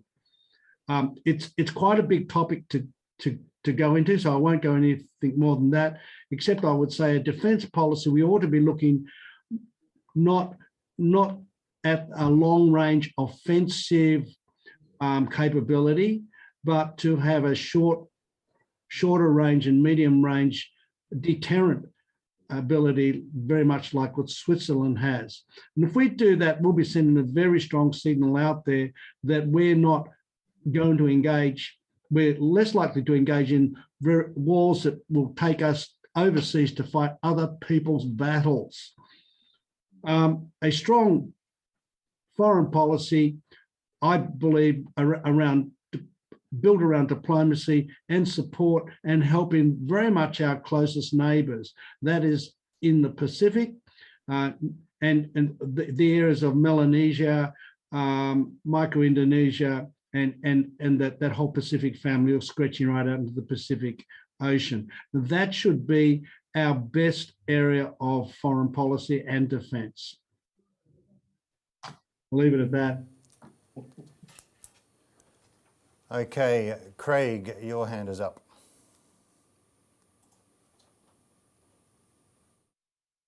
I think in this election it came to a head a week or two ago when Peter Dutton came out and said, oh, the best form of defence is to have prepare for war. I mean, this is the insanity of this government, to the fact that you've got to think in those terms. It also gets us rethinking in terms of our policies. Now, we have thoroughly represented for over 30 years this concept of peace through economic development, which is what Xi Jinping is trying. China's come out many times publicly and said and demonstrated many times. So, you know, when you're talking about a change in or developing an independence to foreign policy, you've got to build a movement to be able to force that on Australia, not force that on Australian people, but to bring the Australian people into that idea. So that's why, you know, we need to have an intelligent anti-war movement in this country. An anti-war movement. Now, we haven't seen it since the days of Vietnam, but if you want to know more about this particular aspect of our history, I highly recommend people go to our website and look up the work, discussions that Robbie's had in Citizens Insight with John Lander, former senior diplomat, you know, many postings in China, incredible insight. He has 3 different videos on our website. Educate yourself. An anti-war movement is not simply, you know, running up and down the streets with placards saying no war. It's actually understanding what the issues are, and that in order to be able to overturn and to win more support within our parliament, we have to have an informed citizenry that's prepared to go to their MPs and say, listen, cut this out. I don't want to see my kids and grandkids conscripted, because that's what we're looking at here. Yeah. If you push in this direction, then expect your grandkids and your kids to become conscripted. Do you really want that? Then wake up and start to think about what, you know, Peter Dutton said. This is insanity. It's not necessary, and it is completely against Australia's interest. But you've got to put the meat on the bone, so to speak, in terms of making it real to people. This is not an academic argument, right? This is not an argument around opinions. This is what these guys are saying. This is the direction we're being pushed. And the most shocking thing about what John Lander says is that Australia is going to be the proxy, like Ukraine, for a war against China. It's not going to be Taiwan. We're going to be it. Our blood's going to get shed for the sake of American interests and other UK interests as well. So be very clear on this. This is not some light issue. If we want to change and become independent, we're going to have to fight for it. It's going to have to be well informed, very active, and we can lead that moving forward. I'd like to get to Glenn, but just quickly, Craig, you're the founder and leader of the Australian Citizens Party. Can you briefly tell us why you're running for this party at the election? Well, this is my 10th election, Ben. People say, oh, why would you do it? It's a waste of time and so forth. No, it's not. Elections for us, we've said many times, they're a little bit of a sideshow, actually. Now, this particular sideshow that we've put forward for this election has been one of the best ones that we've run in our history in 30 years. We've provided the support and backup for all our candidates because seriously, we've had 3 full-time people working on this since January. And I can guarantee you no other political party's done that for their members, for their people. And I'll put this call out now for those people who are listening. If you're serious about joining and wanting to fight for our country, then have a discussion with us now. We'll have you as a candidate. We'll train you. We'll support you. We've got to have lots of discussions about it, but we want ordinary Australians to take citizens, your citizens taking responsibility is not some mantra, it's actually a reality. And the funny part about it, this last election, we've got so many new candidates that, have joined us in the last 12 months. It's amazing, which is great, right? Because those candidates that haven't been around us a long time have joined because they see what we actually represent. And look, I didn't start this party, in 1988. It's 34 years ago because I wanted to get into politics. I'm not a politician. I don't think like a politician. But when I was 27, I saw our country being taken down. And if you go and have a look at the introductory remarks I made on our campaign launch, which has been picked up by various our political enemies, and they've written certain things which are very interesting about us because they got the point. We're a philosophical political party that puts people first, front and centre, all the way down the line. We want to embrace the creativity of people of like mind that are fundamentally passionate for the same ideas.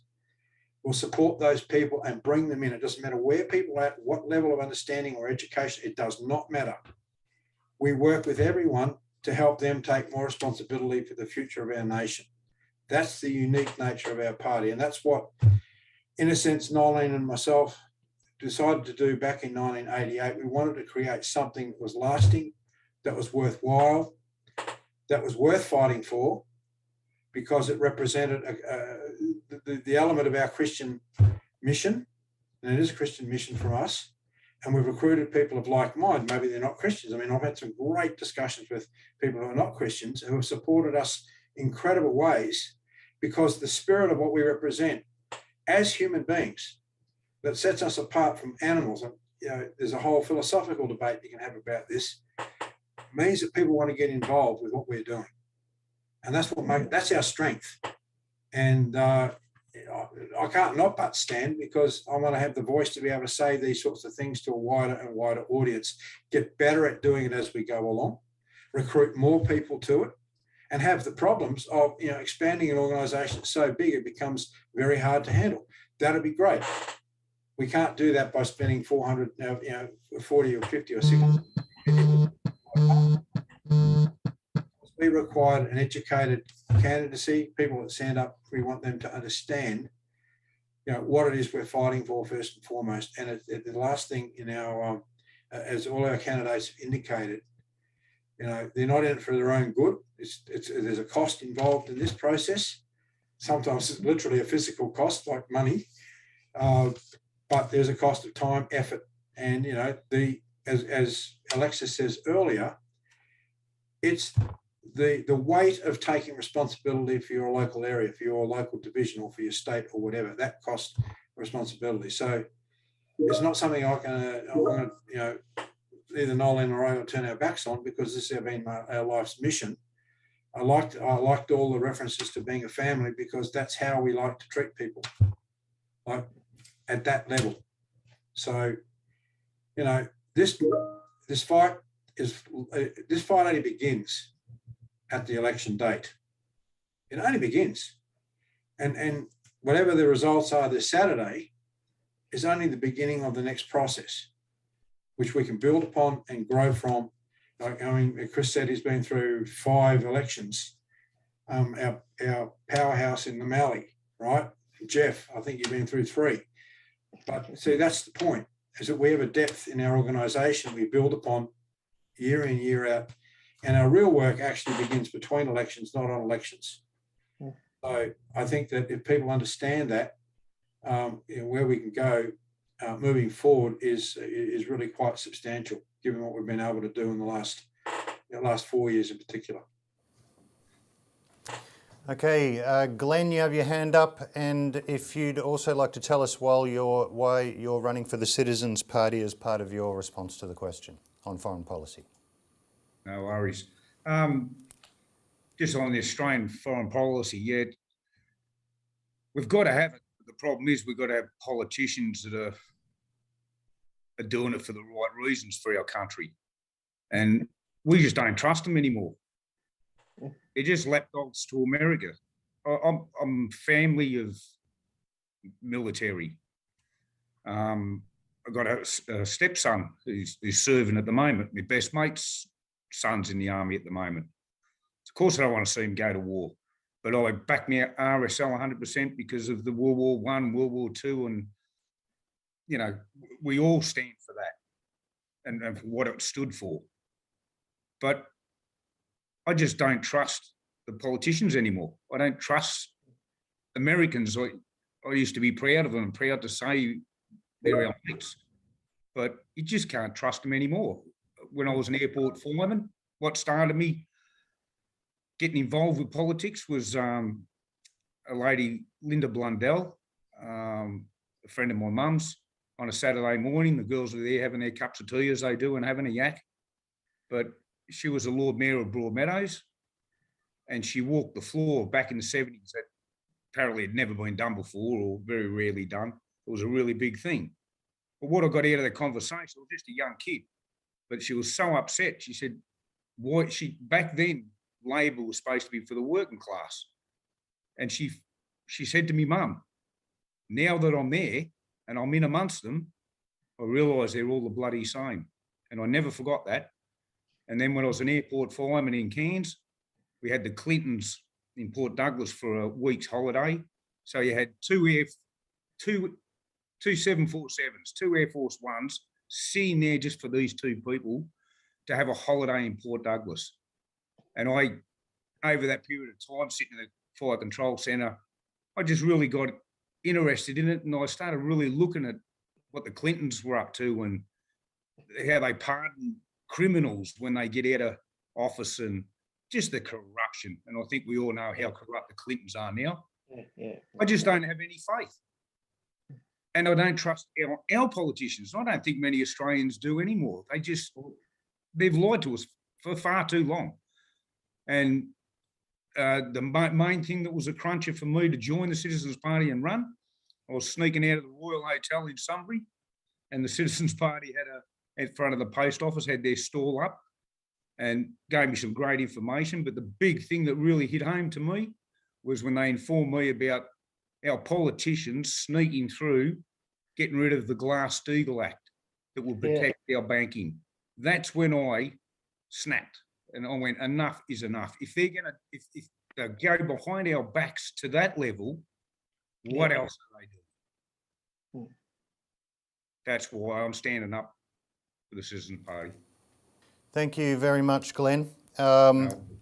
And before moving on to the last question for tonight, I'd just like to make sure that everybody gets a voice in tonight. So Peter Flynn, our Senate candidate for Northern Territory, would you like to tell us why you're running for the Citizens Party in this election? I think he's dropped off. Oh. Have you still got him on screen? No, he's dropped off. Looks like we've lost him. Yeah, okay. No, Peter's had a power out. Okay, thank you, Trudy. All right, well, we'll move on to the last question then. This one comes from Andrew Gorton in Brisbane. He says, the United Australia Party has proposed several policies which I would like to know how the Citizens Party would address. Now, there's three parts to this question. First one, stopping interest rates on mortgages at 3% for up to 5 years. Can this actually be done? If so, how? And would it save my home? And the other two parts of the question, paying off our foreign debt, how would the ACP address our mounting reliance on foreign credit and pay off our creditors? And thirdly, bringing back superannuation from overseas. Does the ACP support this? If yes, how would you achieve it?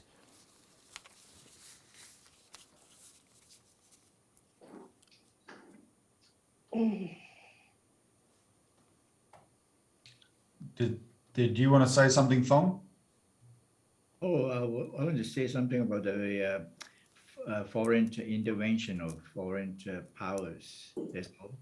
I'll go ahead, and then I'll have a crack at answering these questions. Go for it, Thong. Well, as any law students or any lawyers will tell you, when you say something, a statement such as Peter Dutton, our defense minister, says to prepare for war, it must be evidence-based. You have no proof, then you should shut up. You should not allege such a terrible thing as war, prepare for war. As a former commando in the Australian Army when I was in Sydney, and as also a flight lieutenant in the Air Force in Australia, as a legal officer, I can say that war has no eyes, is evil, is only for destruction and causes us pain and sufferings. Not only destruction to the country, but also to the wildlife and the environment. And that's the reason why I am so against the war that is now being introduced by our defense minister. History has proven that Australia cannot rely on the USA or the UK, that they will come to our assistance if there is a war with China. A good example is the Japanese bombing of Darwin. Where was the UK troops when the Japanese bombed Darwin? And the present Ukraine war with Russia, what happened there? Nothing happened. There's no American soldiers on foot, as far as I know, to really fight for the Ukraine. When earlier on, Ukraine has been encouraged to have a war with Russia. So to me, war is just senseless. It's just like Craig said, it's just mad to have war. The pain and suffering is just cannot be taken into account by these politicians. That's all I need to say. Thank you. Thanks, Thong. So I just want to have a respond to Andrew Gordon's questions relating to the various aspects of the the United Australia Party's promises of 3% frozen interest rates up to 5 years, paying off our $1 trillion in foreign debt, and bringing back super from overseas. Okay, so just on the 3% frozen interest rate, Clive Palmer's been put on the spot about this, and he's had to acknowledge that the only way he could do it would be to return to the policy Australia had before the Reserve Bank became independent, when the government actually set interest rates through the Reserve Bank. It didn't set them independently. You cannot do that. You cannot promise to keep interest rates at 3% if you're not prepared to go back to that policy. That means go back to pre-deregulation, basically. And I'm not sure he is. Clive, as I just indicated with my other answer about Clive Palmer's claims, that's all he is claims. He makes lots of claims. He never has to deliver because he's a billionaire who runs a fake party. And this is not a reflection on the members of his party, his individual candidates. A lot of people hope that there may be an opportunity to achieve something different, which is why they sign up to run for Clive. But without the $100 million, it's a nothing party, right? What we do on much smaller resources is much more impressive than what Clive Palmer does, including our policies, because we can back them up. So he just puts out a headline. That's his headline. So I'm telling you, he cannot back it up unless he goes back to the pre-financial deregulation era. He's actually acknowledged that that's probably what it will take, but he hasn't actually promised he would do that. The question for Australia, I think, is a much more significant one. Is that the real issue? Freezing interest rates at 3% so that we can keep the bubble propped up even longer. That's what that's premised on, right? Because if interest rates are going up because of inflation, and when we say going up, we should use the term normalizing. Interest rates are going back to a normal rate. We have had extreme, unusual interest rates for a long time to prop up a bubble. So they're reverting back to a normal rate. A normal rate, there's a much better sweet spot balance where people can afford to pay their home, but retirees can afford to live off investments as well. And remember, that's the flip side of the equation. They haven't been able to do that with these unusually low interest rates, right? So the question is, should we be stopping them from returning to more normal levels and propping up the bubble? And I don't think we should. We need to face up to the reality as a country that property prices need to come down. And there's a way to do that. You don't have to deliberately crash them, as in engineer some kind of special way to do it. You just need to take out the government's props. We documented last week, the government, how many times the government has propped up this property bubble. Remove the props, let the prices fall. It will be painful, but at the end of it, housing will be affordable again in Australia. We have a proposal that will save people's homes, though, in that context, which is a foreclosure moratorium. So the banks who caused the bubble are not allowed to do what they did in America after the GFC and turn around and foreclose on millions of people. We will not let the banks do that. We will impose the moratoriums that were in place in the Great Depression in Australia around the world to keep people in their homes. And we propose using the capacity of the Reserve Bank of Australia to put the private banks in the receivership to restructure those debts, write down the debts that people owe so that they're more affordable, they relate to the new values of their mortgages, and restructure what the banks owe internally, right? And the Reserve Bank, which is owned by the government, has the capacity to do that. That will solve the problem fundamentally. It is not just a band-aid to keep to tell people, oh, we'll keep your interest rate to 3% so that you don't have to go, so the bubble can stay up. No, the bubble is the problem. It must be solved. That's the first. That's like, the bubble is the cancer in the Australian economy. It's got to be cut out. Well, there's no avoiding it. So that's what I'd say to that. Second thing, $1 trillion, pay off $1 trillion in foreign debt. Well, if you're watching Mr. Palmer's ads, he has a proposal, which is a 15% tax on iron ore exports. Where do those iron ore exports go? Who would pay that tax? The country that he bashes viciously every single day, the country that he claims wants to invade Australia via an airfield in northern Western Australia that he owns. He owns the land the airfield's on. He is the partner of the company he claims is setting up this invasion. He's lying about China every day, and now he's telling you that he wants China to pay the bill for our foreign debt. Well, he better hope they stay as a customer, but they're trying to open up iron ore mines in places like Africa for a reason, because they don't like just having Australia as their main supplier of iron ore. And if they could give us the flick under the obnoxiousness they're getting from people like him and Scott Morrison and Peter Dutton, they will. And then how are we going to pay that $1 trillion in foreign debt, Clive? We have a different proposal. There's a really, I think people need to look at the history of Australia, look at the history of places like Japan. The most indebted country in the world is Japan. It has more than 250% debt to GDP, 250%. But it's not a problem. You know why it's not a problem? Because it doesn't owe that debt overseas. It owes it to the people of Japan. The people of Japan lend to the government for what it needs to borrow. When the government's paying its debts and servicing those debts and paying interest, that stays in Japan.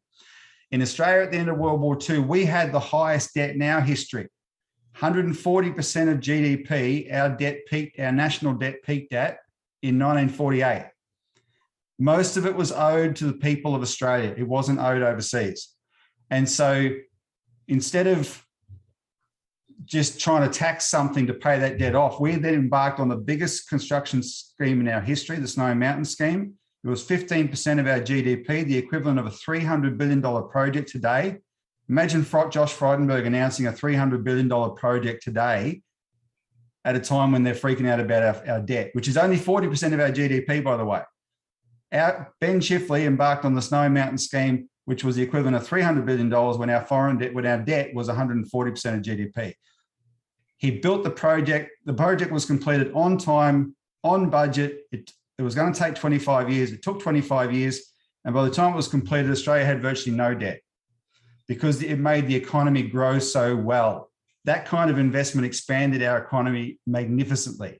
And that's how you would handle this debt today.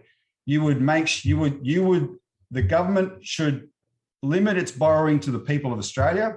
It could even roll over its existing foreign debt from the loans it raises from the people of Australia.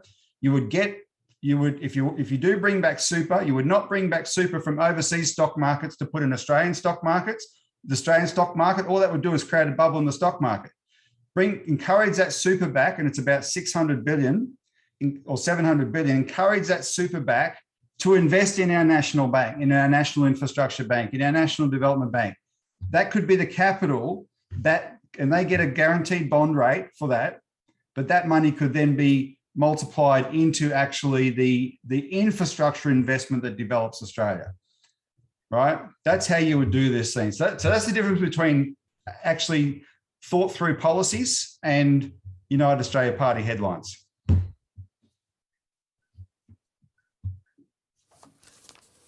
Okay, Kingsley, you've got something you'd like to add? There was just a comment about the 3% interest rates.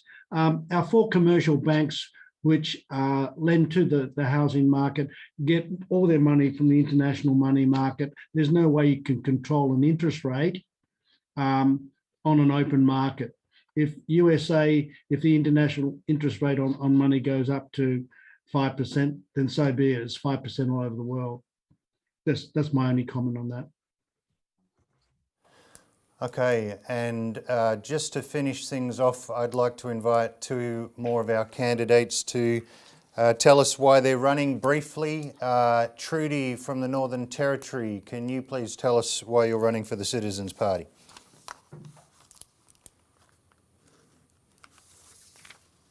Yeah, well, I agree with the previous ones, saying it's more like a family. I met with Noel and Craig back, I think it was in 1991 in Spry Street, and I've always felt like an outsider. Had a lot of ideas, but never participated in anything like this, not even understanding what politics was. So the joy of discovery, of overturning everything that I'd been taught at school pertaining to science and technology and things like that, was a great awakening for me, to actually give me some sense of the power of the human mind, to actually know what the truth was about something. So what guided me over the years through many campaigns was the War Song of the Australasian League by our Republican poet Charles Harper. So he said, 1853, "Up Australians, hark! The trumpet calls you to a holy fight. Round the evergreen, your standard, gather and as one unite. Shall the monarchists condemn us into slavery and shame? Or shall truth diadem us with the stars that write her name? Shall yon bright blue heaven, enroofing this green golden land, afford but a wide and splendid dwelling for the villain and his lord? And not a great dome for merit, not an open legion be for the outward marching spirit of immortal liberty? Down with Wentworth, down with Martin, Murray, Marsh and all their clan, sticklers for the rights of cattle, sneerers at the rights of man. We were slaves. No, we were viler, soulless shapes of sordid clay. Do we hound not from our council wolves and foxes such as they? But their doom is sealed. All vainly fools against the right may band. Hark to scorn's loud hissing tempest, how 'tis brewing in the land. Aye, and it ere long shall sweep them like uprooted weeds away, like the obscure vapour from the pathway of the day.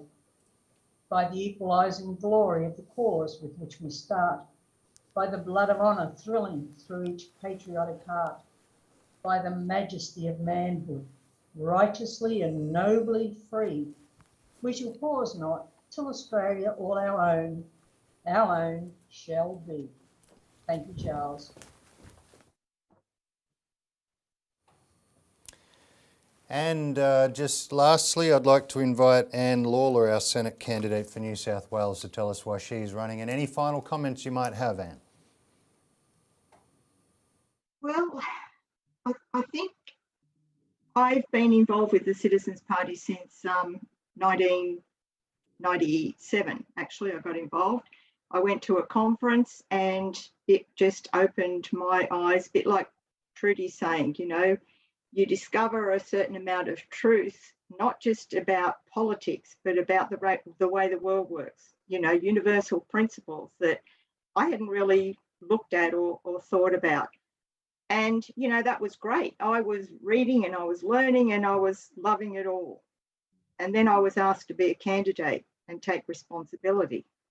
Well, that set me back a bit. But anyhow, I've stood as a candidate every year since 1998 because I believe wholeheartedly that without our policies, then we are not going to have a revival in this country. And our children and our grandchildren or future generations are going to be condemned to a life of misery. Now, having said that, I'm running for the Senate this time. I've stood in the Senate a few times and the lower house. And I think, and I would hope that everybody listening will take advantage of an opportunity to vote for our candidates in the election because of what we stand for. Don't think about whether we can win, but think about what a strong vote for our policies will represent.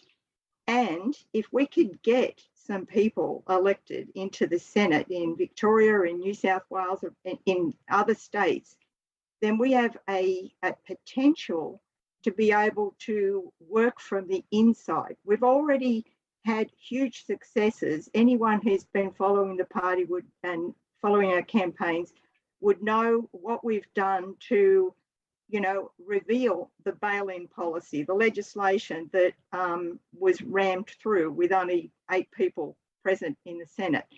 What we've done to put the cash ban legislation on hold by mobilising not only our support base, but other people around the country from other organisations to work with us. There's a certain power that we have if people unite behind real ideas and real policies. And we've been able to get legislation introduced into both the lower house and the Senate without even being elected. So just imagine the power of what we could achieve if people get behind us and we can get somebody elected into Parliament. Hear, hear. Thank you, Anne. With that, I'd like to bring... beg your pardon? I said, here, well spoken, Anne. Well said, Anne. I'd like to bring tonight's proceedings to a close now. I'd like to thank all our candidates for participating in tonight's discussion and thank all the viewers as well, of course. And the participation tonight on the questions was massive. There were so many questions that came in tonight, we just weren't able to reach them all. Unfortunately, there were just so many. Hopefully, the questions we were able to answer you found informative. For all of those who asked questions that we weren't able to get to, thank you for your participation nonetheless, and we'll endeavour to answer those questions by whatever means we can as soon as we're able. But otherwise, we have 5 days until the election. I think it's 4 days. 21st of May. Be sure to vote for the Citizens Party at that election. If you would like more information on voting for the Citizens Party, you can visit our website citizensparty.org.au/election 2022. Go there for everything you need to know about voting for the Citizens Party. But otherwise, regardless of what happens at the election, we will continue to fight for these essential, urgent policies for the future of our nation, right up to the election, and from the day after the election, we will continue to do so. Remain informed, keep up with what we're doing, watch the Citizens Report each week, follow our emails. If you're subscribed to our newsletter, the Australian Alert Service, be sure to be reading that every week. If you're not subscribed, support the party, get on our website and subscribe to it. This is how you follow what we'll be doing over the coming months beyond the election, fighting for these urgent policies. So otherwise, thank you very much for participating in tonight's event, and join us again next time. Good night. Thank you.